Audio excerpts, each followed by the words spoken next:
Good morning, everyone. Welcome back after your summer break. I hope you have enjoyed a lot in your holidays. I just remind you, students, before your summer break, we were continuing chapter number 6, that's staffing, and only one topic has left. The last topic, that was methods of training. But before starting this topic, let us recapitulate the points which we have done in this chapter, so this will be easy for you to understand. Basically we have started this staffing, and there were three components in the staffing. We have discussed the importance, staffing and human resource management. All these points we have done, right? Staffing process we have discussed, and the steps involved were estimating manpower requirement, and then we have talked about the recruitment, selection, placement and orientation, training and development. All these points we have discussed. And finally we have started discussing the components, elements, or you can say the aspects of staffing. There were three important and main elements in the staffing. These were recruitment, selection and training, right? Separately we have discussed all these points. In the recruitment we have discussed that this is a process where we induce more and more people to come and participate in this. Means we can have more and more people for the choice. Okay, if more people apply for this recruitment, we are talking about this, so if more people are applying for this job, so we have more choice. We can select out of maximum number of people we are getting, right? We can choose out of a big lot. Okay, so that we have discussed in the recruitment. Then we have the selection, and many points were there in the recruitment. Sources were there, internal and external sources. Internal means inside the business, and external means outside of the business, right? There were the methods and all that we have discussed. We have discussed the differences also, internal and external recruitment. Then we have discussed about the selection. Selections means the candidates who have applied for the job, we are selecting out of those, right, the suitable candidates. And the procedure is there, the different steps are there, various kind of their test is there. So we are conducting all these things and we are choosing the best candidate in selection. And here we can see the preliminary screening was there, then the selection test, intelligence test, aptitude test, personality test, trade test and interest test. All these tests they have taken, right? And then they have conducted the employment interview. The candidates interview they have conducted, checking reference and background, selection decision, medical examination, job offer, and then contract of employment. I'm not discussing about all these things because we have done. I'm just taking the name of these points, so the things will be reminded by you. All right, then in the next topic we have talked about the recruitment and selection, and finally we have started doing the training and development program, because here we have selected the people, selected the candidate in the selection step, and here we have provided them training. Need of training, why the requirement of training arises? That's because of reduced learning time, right? If we provide the training, so these are the needs, you can say, or the importance of the training. Okay, so this reduce the learning time, better performance, attitude formation, aids or in help in solving the operational problem, managing manpower needs, helps to adapt changes. All these benefits we are having, right? Here these were the benefits to the firm, and here these are the benefits to the employees. Employees are getting better career options, they are earning better, and boost up the morale of employees, and less chances of the accident if one has already taken the training. Okay, and later on we have discussed about the differences between training and development, and here we have talked about the differences between training, education and development, right students? So we have discussed all these points. Okay, today we are going to discuss about this methods of training. This is the last topic of this chapter number 6. Okay students, methods of training, when we are giving them training, so we have the different options, different methods are there, and important and main two methods are there. The first one is on the job and another one is of the job. Okay, on the job means while doing the work, means you are continuing your work, you are proceeding your job, and simultaneously you are learning, right? Means simultaneous learning is there in the this method, on the job method, as its name is suggesting. On the job means while doing your work, while pursuing your job, you are learning, right? So they are providing the work like first you are assigned some job, assigned some work, you are doing that work, you are taking help of your seniors, your subordinates, they're just helping you, you are learning, and keep learning that thing, and one day you will be perfect in that, right? And another one you can say off the job training. Off the job, as its name is suggesting, off the job, you are not pursuing your job right now, you are not doing your job. Okay, job is at one side, first you are taking training and then you are coming on the job. Okay, so let's discuss in detail. So on the job training, it's telling when the employees are trained while they are performing the job, then it is known as on the job training.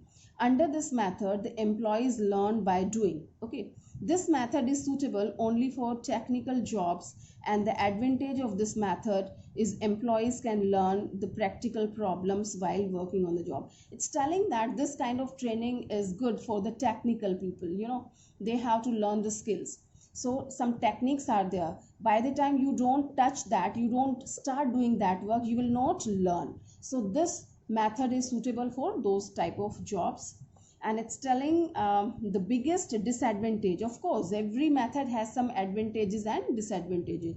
So it's talking about the biggest disadvantage of on the job training is that it results in wastage of resources. Well, students, you are doing it first time, okay, and directly you are doing your job and you are learning also simultaneously. So quite possible, it's natural that you commit some mistakes and your material has been wasted, raw material has been wasted. So we expect certain wastages here. So this is the biggest disadvantage of this method.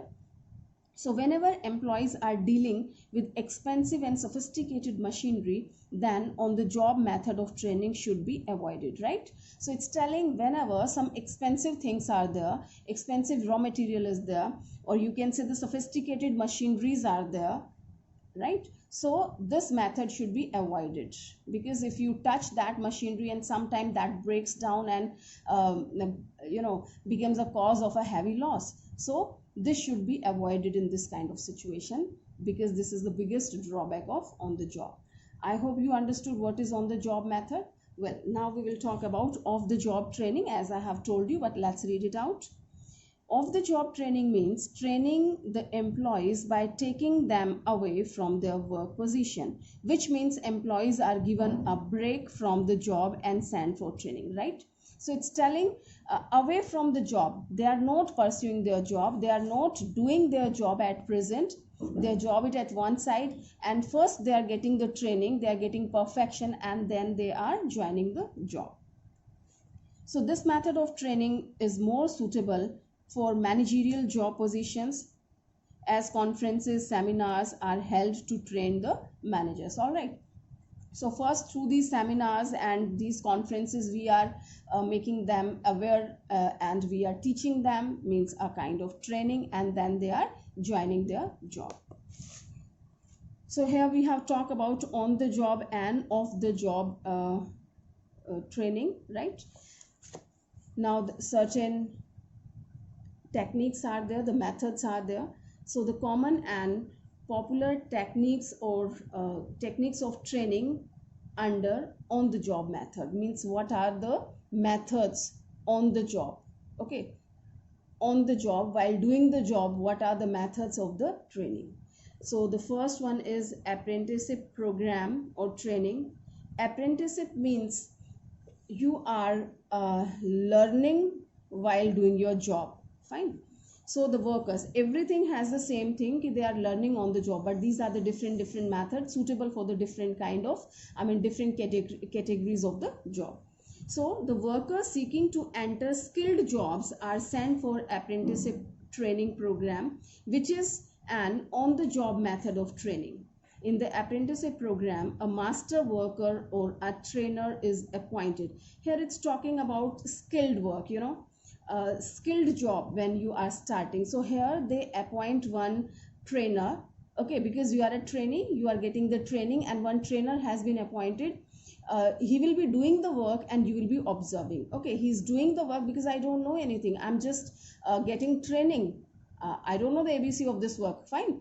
So my trainer is doing the job, doing the work, and very closely I'm observing how this fellow is doing the work, right? So gradually I'll understand how he's doing, and gradually the person will be handing over some responsibility and work to me, and I will be doing. Okay, so as I will be getting the perfection in that, so my trainer will be observing. Earlier I was the observer, I was watching how the person is performing this job, and now that person, trainer, will be observer and I'll be doing the job. As I will be perfect in this, so the job will be handed over to me completely and the person will leave that, right? So let me read it for you. So it's telling, in the apprenticeship program, a master worker or a trainer is appointed who guides the worker or learner, guiding the skill of job. Okay, the master worker performs the job, and the trainee means the person who is getting training, means learner, observes his performing, right? As your master is performing, so you are observing it very clearly, very closely. When the learner learns all the skills, then slowly he starts taking up the job step by step, and master worker becomes the observer, right students? So we have, the person who is getting a training, step by step he has started taking the job, and that trainer became your observer. When the trainee becomes perfect in doing the job, then master worker goes and trainee gets full charge of job position, right students? The same thing I have explained. So when you get the perfection, you take charge of the job, and your observer, he just leave that position. So it's suitable for people seeking to enter skilled trades, for example plumber, electrician, iron workers, etc. So these kind of people, they are just getting this kind of training, apprenticeship program or training. Fine, I hope it's clear. Now next method is your internship. Well, it's very common word, you must have listened regarding MBA students and law,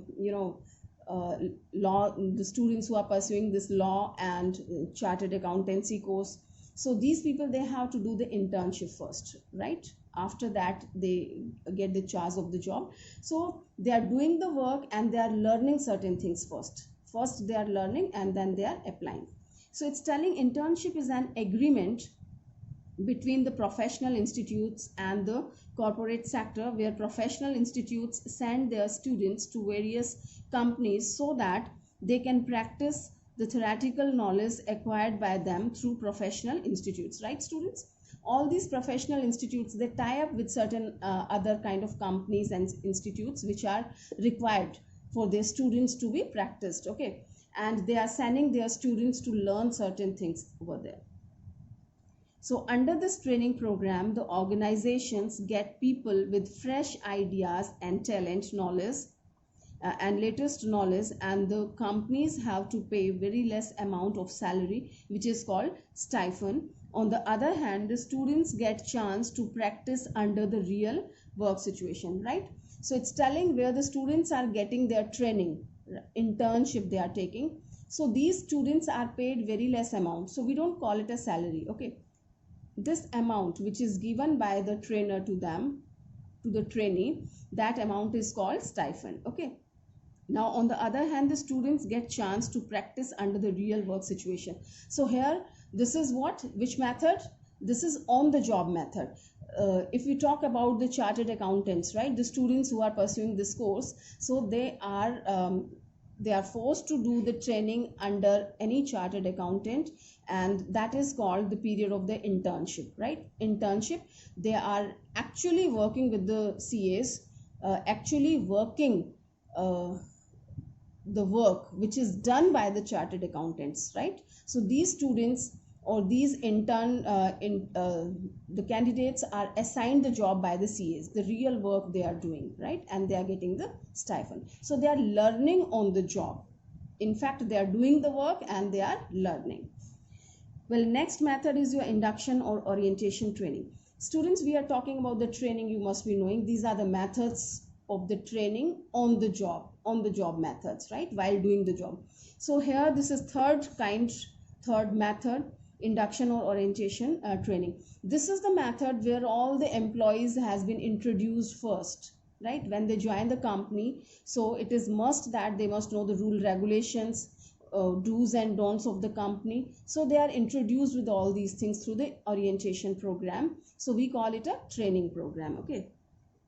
So induction or orientation is a process of receiving and welcoming an employee when he first joins the company and giving him the basic information he needs to settle down quickly and happily and start work. Okay, so that's telling what, when a new person joins the company, so this is a kind of welcoming of the employees, the new employees who join the company, and the basic informations we are sharing with them, and we are just making them familiar with the environment of the company, and certain rule regulations we are providing them in this. So the purpose of this training program is to make the new employee feel at home and develop a feeling of belongingness, right? So that's for the feeling, like they should feel at home, they should be comfortable in this company or in this work environment, and they must have a sense of belongingness in the company. That's why the program has been arranged for them. Proper orientation enables the new employees to have a good start and develop his or her overall effectiveness on the job. Okay, so this program has been arranged with this feeling also, they should give their best in the job and the job should be effective. The basic objectives of an induction or orientation programs are, these are the same points which we have talked about. Well, the first point is telling to help the newcomer to overcome his or her shyness and nervousness in meeting new people. That's quite natural when a person is joining any new work, business or service. So he is feeling shyness, a feeling of shyness is there, a little bit hesitation is there. So for removing this hesitation and shyness, the program has been arranged. Next one, to build up the confidence of new employee. Of course, the confidence has been built of the employee when he is familiar with the rule, regulations and with the people. To develop a sense of belongingness and loyalty, we have discussed all that. To develop a cordial relationship between the newcomer and old employees and their superiors, well, that's a kind of get together. Everyone is meeting, talking, sharing their ideas, views, having the introduction. So they become familiar with each and everyone. To ensure newcomers don't form negative attitude towards the organization or the job. So this is like if you don't share the important things with a newcomer, if the things are not very clear, so they can have the different ideas, some negative ideas, negative feelings they can have. So better you clear everything. So this induction program or orientation program has been arranged for this purpose. You should tell everything very clearly, so he should not have some prejudice and he should not make any kind of mentality regarding the firm. No negative feeling should be there. Next one is to give the newcomers necessary information such as location of washrooms, rest periods, cafeteria, leave rules and all. So this comes in the information and rule regulations which we have already talked. So very clearly he is talking about the thing. They want to make the newcomer feel comfortable and feel at home, and they are just giving awareness of the layout of the whole firm, where the things has been situated in the firm, like where the washrooms are there, where they will get the water, and which place, like where is the cafeteria, restrooms, and what are the leave rules and other rule regulations of the firm. So all these things has been discussed in the orientation or induction program, right? So here it's talking about a formal induction program must provide following information to the employee. I think these are the things they have to share, and certain other things. What are those one? It's telling the brief history and operation of the company. Okay, here they will be sharing all these informations in this program, in this training program. What? Brief history and operation of a company. What is the history of the company? How is it working? Operational methods. Okay. Now next one is products and services of the company. Which products has been manufactured by the company and what kind of services it is providing to its customers, employees, and rest of the area. Next, company's organizational structure. This we have studied in detail. Organizational structure. So what is the organizational structure? We have the functional structure or other kind of, right? What is the hierarchy of the organization? Everything they will be sharing here. Next, which they are going to share in this meeting, that is rules, regulations, policies, and procedures of the company. We have already talked about it. Then responsibilities and authorities of the employee. Employees means the people who are working, that means the newcomers who are going to join this company, right? Or they have joined the company. So what are their rights, what are their duties, what are their responsibilities, what are their authorities, everything they are going to share with them. Next, they have grievances, procedure, and safety rules. Well, if they have some problem, if employees are facing some problem, so how the problems will be solved. Okay. Now next one is suggestion scheme. If some suggestions are there from employees side, so how you will be giving your suggestions, what will be the procedure of that. Well, next is terms and condition of service, such as wages, working hours, holiday, etc. This we have already talked. Terms and conditions of the service, how many leaves you are going to have in a month, okay, what is the methods of promotion, demotion, so and so. Well, next is disciplinary position, what are the rule, regulations, what kind of discipline they have to follow. If they don't follow the discipline, what actions can be taken against them. And next one is opportunities for training, promotions, transfer, etc. Right? Opportunities for training. When another training will be provided. This happens. So many good companies time to time they are providing the training program. So when the training programs are taking place in the company, what are the methods, or you can say the policies of the firm of promotion and transfers. Right? So all these things are going to be discussed in this training and induction and orientation program. Right, students? So here we have completed one kind of method, you can say, on the job method we have discussed. We were having two methods, on the job and off the job. So on the job we have discussed, we had these three mainly. This is apprenticeship program training, internship, and induction or orientation training, right? Now next we have off the job method. Well, the common and popular techniques of training under off the job methods are, that is vestibule school. Vestibule school is what? This is vestibule school means duplicate model of organization. I tell you students, where where you are working, that place is very sophisticated and the things are very technical, and you can say the things are very expensive, the machineries are very expensive where you are going to work after some time. The company doesn't want to take risk that directly you are getting the training on these machineries, because if it breaks down, if any carelessness takes place, or because you are not perfect, and the chances are very high, so there'll be big loss. So they don't want to take this kind of risk. Fine. So you are given off the job training, and here they make a duplicate model of that. Your workplace is there, work environment is there, machinery will be there, certain other things are there. So they will have the duplicate model, and you will be learning on that how the things has been used, right?